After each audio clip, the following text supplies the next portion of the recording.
שלום וברכה מוריי ורבותיי, ערב שבת שלום, שבת פרשיות מטות ומסעה. ומה קורה בפרשת מסעה? הקדוש ברוך הוא מזכיר למשה רבנו, להזכיר לעם ישראל את כל 42 המקומות שהם הלכו בהם בדרכם מארץ מצרים ועד לדרכם האחרונה בארץ ישראל. 42 מסעות. ריבונו של עולם, למה אתה צריך להזכיר לנו את כל זה? המדרש כותב, משל למה הדבר דומה למלך שהלך עם בנו לבקר ולדרוש ברופאים, כי הבן לא חש בטוב, ובחזור הוא אומר לו, אתה זוכר בכל אחד מהמקומות הללו, כאן כאבה לך הבטן, כאן כאב לך הראש, כאן כבר הייתי בטוח שאני מאבד אותך, והנה זכינו ואנחנו חוזרים כאשר אתה בריא ושלם. אבל יש פה עומק נוסף בתוך דברי המדרש.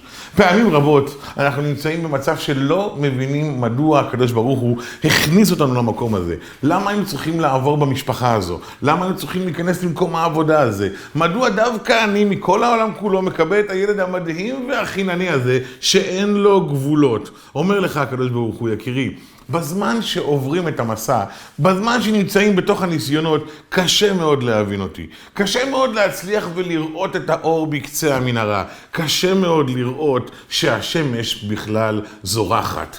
אבל אם תמתין עוד קצת, תן למסע הזה להיגמר.